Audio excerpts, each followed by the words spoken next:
Leonard Tatum sat hunched in his modest living room, the dull hum of the city filtering through the thin curtains. His gaze was fixed on the swirling patterns in his coffee cup, contemplating both the caffeine and his life's stagnant trajectory. At 42, Leonard felt more like a relic than a man of his time, a man out of sync with a world hurtling toward an authoritarian abyss he couldn't quite grasp. The room around him was an eclectic mix of old and new. A vintage lamp cast a warm glow over a sleek, minimalist couch. Family photos adorned the walls beside high-tech gadgets that seemed to hum with silent energy. It was a testament to the world's rapid advancement, a juxtaposition of comfort and cold efficiency. Another sleepless night, Leonard muttered to himself, rubbing his temples. His job at the Department of Administrative Affairs felt increasingly meaningless as global tensions escalated. Everywhere he looked, signs of a slipping democracy, protests muted by drones, dissenters labeled as threats, and freedoms quietly eroded under the guise of security. Just as Leonard reached for his coffee, a sudden burst of light filled the room, brighter than any sunrise he'd ever witnessed. The air thickened with a low-frequency hum, vibrating against his eardrums and making his skin crawl. He blinked, shielding his eyes, when a figure began to materialize in the center of the room. The apparition was unmistakably Leonard, only older, his hair streaked with premature gray and his face gaunt, eyes hollow with a burden too heavy for words. This future Leonard exuded a sense of finality, as if he had seen the end of everything. "You're too late. They've already won," future Leonard intoned, his voice gravelly and devoid of hope. Leonard stared, mouth agape, unable to process the surreal visitation. Questions raced through his mind. Who was this man? What did he mean by they? But before he could muster a response, the older Leonard dissipated with another pop, leaving Leonard alone in the silent, dimly lit room. Heart pounding, Leonard sat back down, trying to rationalize the experience. It had to be a dream, a figment of his overworked imagination. Yet, this wasn't the first time he'd had this particular dream, an eerie premonition of a bleak future that left him feeling powerless. Weeks passed, and the dreams persisted, each one more vivid than the last. Leonard's frustration grew, compounded by the oppressive atmosphere outside his window. The city had transformed into a model of efficiency and order, but at what cost? Surveillance cameras on every corner, drones patrolling the skies, and citizens moving with robotic precision. The vibrant spontaneity he once cherished was replaced by a monochromatic monotony. Then, one evening, as Leonard was about to drift into another restless sleep, a sleek, holographic message flickered to life on his coffee table. The text glowed with a faint blue light. "You can fix this." Beneath the message was an address, a set of coordinates leading to an unmarked building on the outskirts of the city. Leonard's curiosity battled his skepticism. Time and again, his dreams had shown him a future he desperately wanted to change, but dreams were intangible, fleeting whispers of possibility. But this message was different. It was direct, almost pleading. Leonard felt a spark of hope, a flicker of the resolve he thought he'd lost.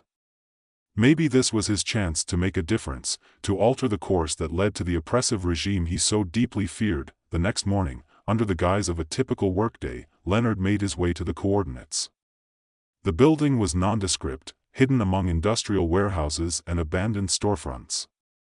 Its facade was plain, almost blending into the surrounding structures, but the interior buzzed with a different energy, a hive of activity that suggested something significant was underway. Inside, a group of individuals moved with purpose, their conversations hushed yet urgent. At the center was a large chamber filled with advanced technology that seemed to defy the laws of physics, monitors displaying timelines, holographic projections of historical events, and a device that hummed with untapped potential. A figure stepped forward, clad in a suit that blended futuristic design with military precision. "Welcome, Mr. Tatum," she greeted him, her voice steady and authoritative. "I'm Dr. Elena Reyes, head of the Invictus Project." Leonard was led to a sleek chair at the center of the room, surrounded by screens displaying a web of interconnected timelines and global events. Dr. Reyes began explaining the gravity of the situation. "The world is on the brink of collapsing into global tyranny," she stated plainly. "Our data predicts that without intervention, a one-world regime will solidify its control by 2050, eradicating personal freedoms and establishing an omnipresent surveillance state. Leonard listened, a mixture of disbelief and determination stirring within him. "Why me?" he asked. "I'm just a government worker. How can I make a difference?" Dr. Reyes smiled, a hint of empathy in her eyes. "Because, Mr. Tatum, you have something unique. You've been experiencing these dreams, visions of the future. Our research suggests that your subconscious is attuned to temporal shifts, making you an ideal candidate for time travel operations." Leonard's mind raced. Time travel had long been the stuff of science fiction, but here it was, presented as a tangible solution to an impending crisis. The idea was both exhilarating and terrifying. "What's the plan?" he inquired, his skepticism tempered by a growing sense of purpose. "The Invictus Project has developed a time displacement device," Dr. Reyes explained. "We believe that by sending you back to pivotal moments leading up to the rise of the global regime, you can influence key events to alter the timeline and prevent the collapse." Leonard leaned back, absorbing the magnitude of what was being proposed. "And what if I fail?" he asked quietly. "Failure isn't an option we entertain," Dr. Reyes replied firmly. "But even if the timeline shifts in unforeseen ways, your efforts will provide us with invaluable data to further refine our approach." He thought of the nightly visions, the bleak future that seemed inevitable. If there was even a slim chance he could change it, he had to try. The alternative, a future where humanity was shackled by its own creations, was unthinkable. After days of preparation, Leonard stood before the time displacement chamber, its metallic surface gleaming under the stark lights. The room was filled with a sense of anticipation, the air thick with the weight of responsibility. Dr. Reyes approached him, placing a reassuring hand on his shoulder. "Remember, Mr. Tatum, every action you take will ripple through time," she cautioned. "Stay focused on your mission, and trust your instincts." He nodded, taking a deep breath. "I'm ready." With that, the chamber activated, enveloping Leonard in a cocoon of light and energy. The sensation was disorienting, like being pulled through a tunnel of pure existence. Colors blurred, sounds melded into a singular hum, and time itself seemed to stretch and compress around him. Then, with a jarring jolt, everything snapped back into focus. Leonard found himself standing in a bustling office in the year 2030, the very moment that his dreams had consistently warned him about. The air was thick with the promise of technological advancement and the subtle undercurrents of political maneuvering. He took in his surroundings: sleek, modern architecture, workers engrossed in their tasks, and the omnipresent hum of machinery that seemed to signify progress. But beneath the surface, Leonard could sense the seeds of control being sown: small legislative changes, corporate mergers, and the gradual erosion of individual freedoms. Leonard's mission was clear: prevent the passing of a specific piece of legislation spearheaded by Alan Greaves, a seemingly insignificant technocrat whose actions had inadvertently set the stage for global tyranny. Greaves was scheduled to sign the bill that would merge major corporations into a single global entity, a move that would centralize power and stifle competition. He navigated the bustling office, blending in as best as he could. Time was of the essence, and he needed to find Greaves before the critical moment.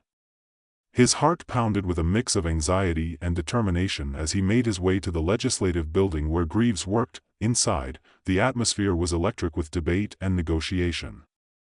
Leonard observed Greaves from a distance, noting his mannerisms, a hint of nervousness, an earnest desire to make a difference. This was not a man driven by malice, but perhaps by ambition and a misguided sense of progress. Leonard approached cautiously, weighing his options. Confronting Greaves directly might be too risky, potentially drawing unwanted attention. Instead, he decided to find a way to subtly influence the outcome, to delay or derail the legislation without causing a spectacle. Days turned into weeks as Leonard immersed himself in the environment, gathering information, building relationships, and identifying opportunities to sway key players. He attended meetings, engaged in casual conversations, and slowly, methodically, began to exert his influence. Finally, the day came when Greaves was set to sign the bill. Leonard found himself backstage at the legislative building, the air thick with anticipation. He took a deep breath, steeling himself for the crucial moment. As Greaves approached the podium, Leonard stepped forward, blocking his path. "Mr. Greaves," he began, his voice steady despite the racing of his heart.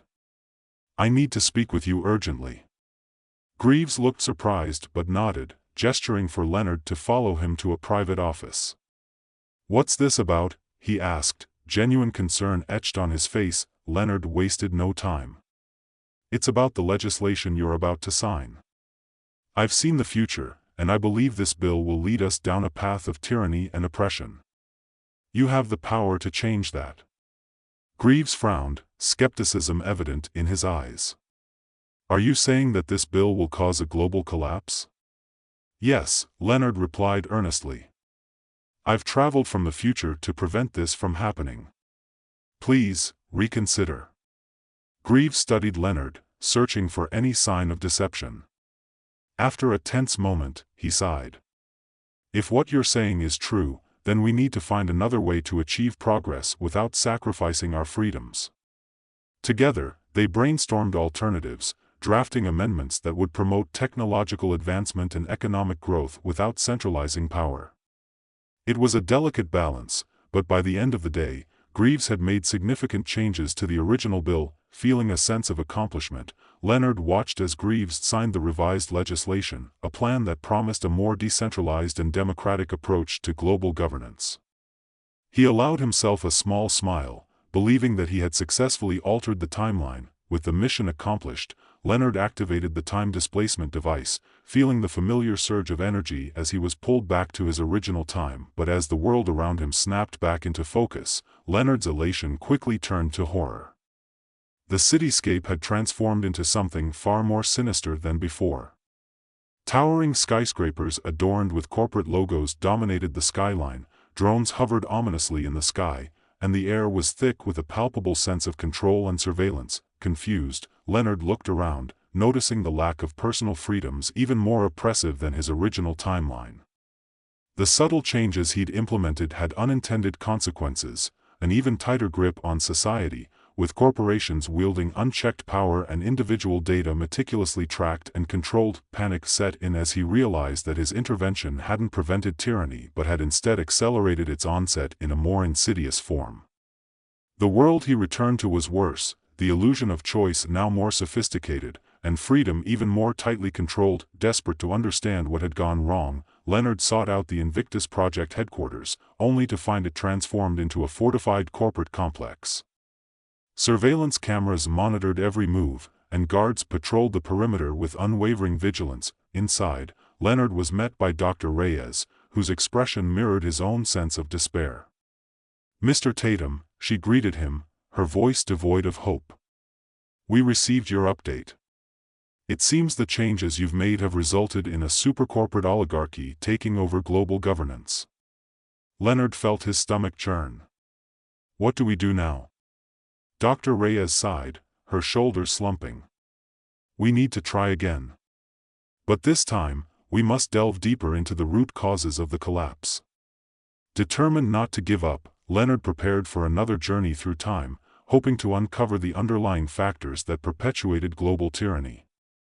As he stepped into the chamber once more, he couldn't shake the feeling that each attempt was leading him further into a maze of unending control. Leonard felt a heavy weight settle upon his shoulders as he prepared for another journey through time.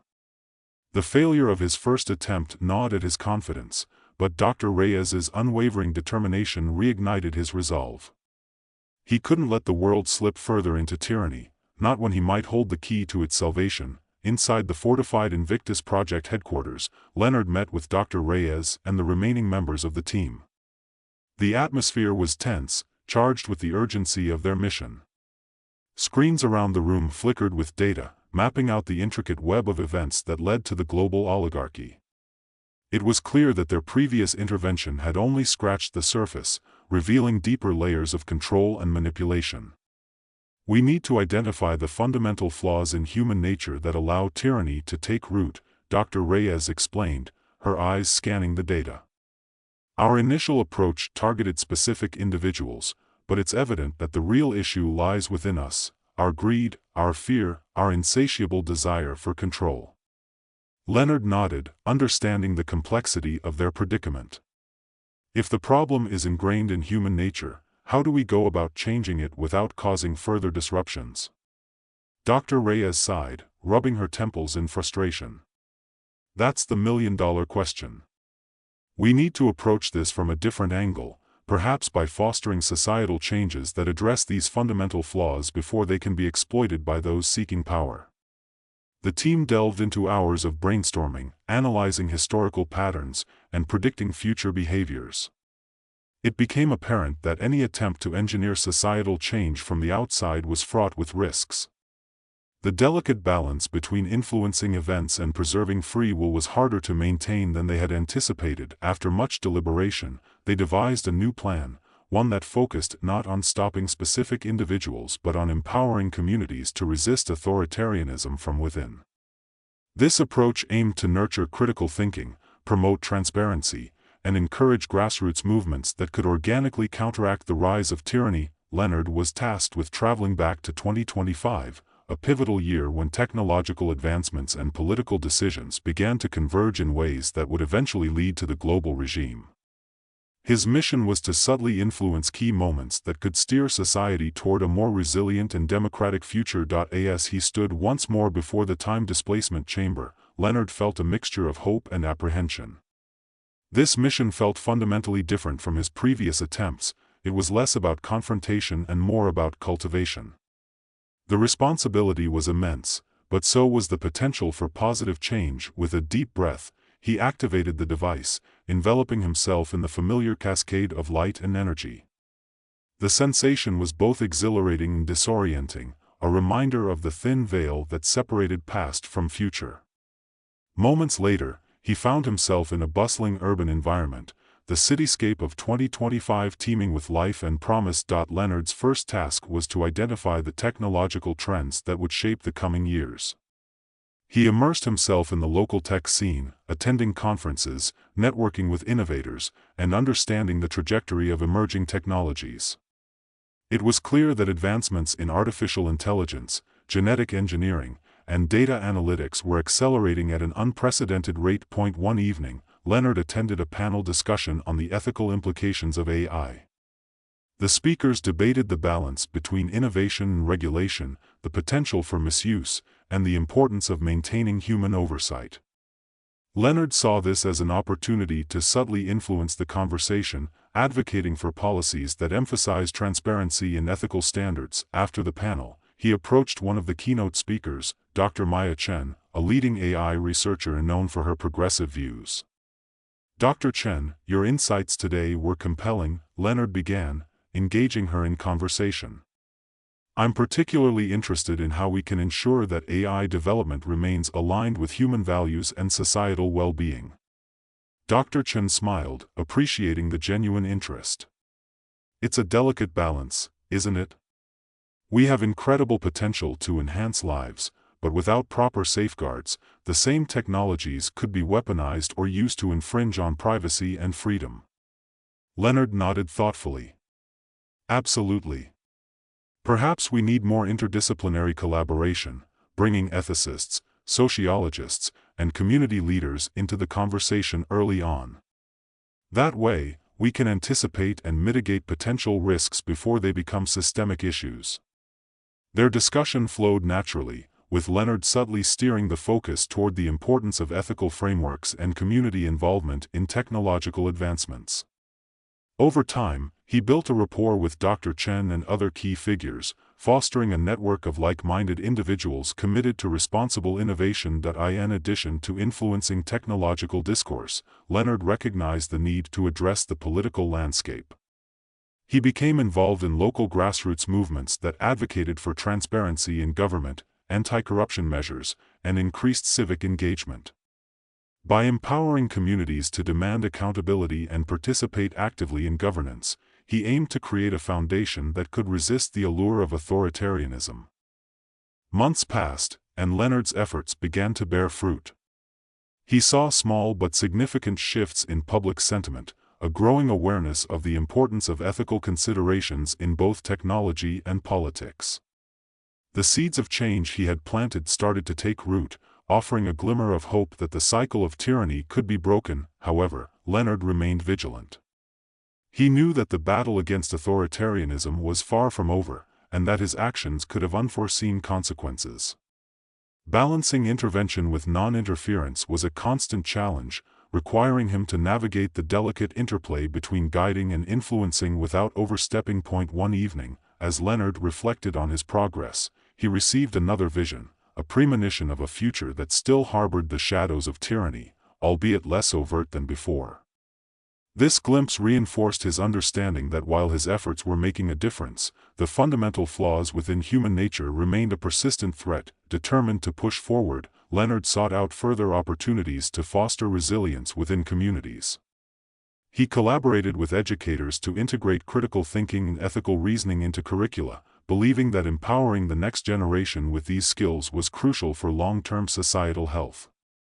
He also worked with media outlets to promote transparency and accountability, ensuring that information flowed freely and accurately to the public. Despite these strides, Leonard couldn't shake the nagging feeling that the underlying issues were too deeply rooted to be resolved through incremental changes alone. The more he delved into the complexities of human behavior and societal structures, the more he realized that a holistic approach was necessary, one that addressed not only external systems but also the internal motivations and fears that drive individuals toward control and dominance. As he grappled with these realizations, Leonard encountered resistance from unexpected quarters. Powerful interests threatened by his efforts began to mobilize, seeking to undermine the very foundations he was trying to strengthen. Sabotage, misinformation campaigns, and subtle manipulations became part of his daily reality, testing his resolve and adaptability. In these moments of adversity, Leonard found solace in the connections he had forged. The network of allies he had built provided support and shared the burden of their collective mission.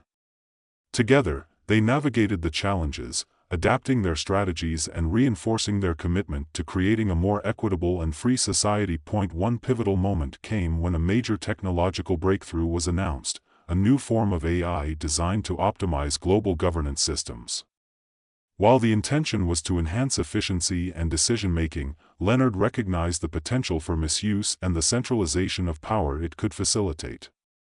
He knew that if left unchecked, this technology could become a tool for unprecedented control, undermining the very freedoms they sought to protect. Leonard and his allies sprang into action, organizing forums, public debates, and advocacy campaigns to highlight the ethical implications and advocate for stringent oversight.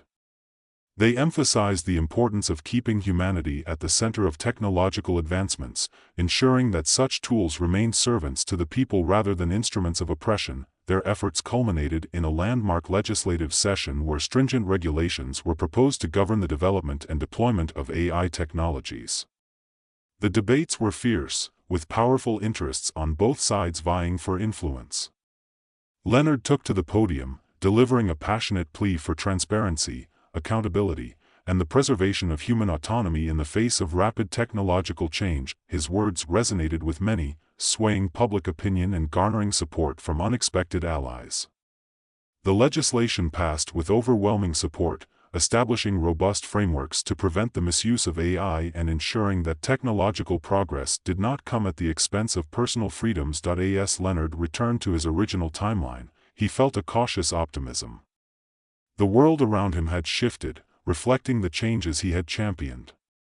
There was a renewed sense of community, increased civic engagement, and a more transparent and accountable governance structure.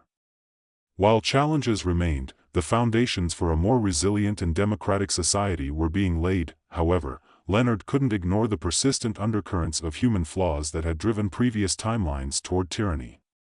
He realized that while systemic changes could mitigate the risks, the inherent imperfections within human nature would always pose a threat. The battle for freedom and democracy was ongoing, requiring constant vigilance and adaptation. Back at the Invictus Project headquarters, Dr. Reyes greeted him with a mixture of relief and concern. "Welcome back, Leonard. How did it go?" Leonard recounted his journey, detailing the efforts to influence technological and political landscapes. Dr. Reyes listened intently, her expression thoughtful. "You've made significant strides, but as we suspected, the core issues remain. The system can adapt, and new forms of control can emerge, but your work has bought us time and provided valuable insights." He nodded, understanding the gravity of their situation. "What now?" Dr. Reyes gestured to the screens displaying various timelines. "We continue refining our approach.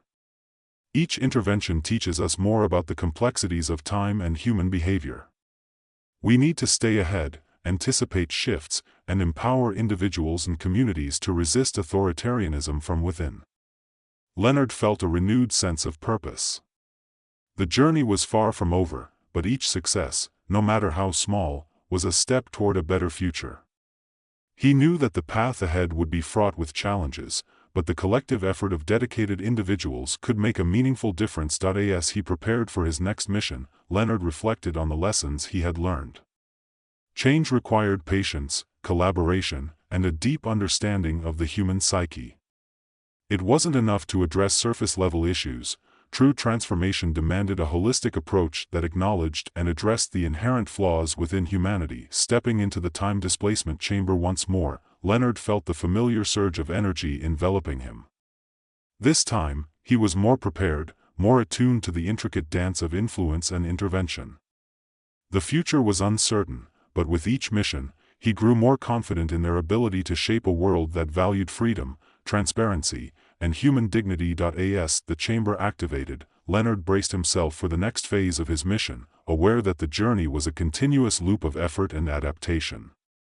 The fight against tyranny was not a singular event but an enduring struggle, a testament to the resilience and potential of humanity when guided by wisdom and compassion.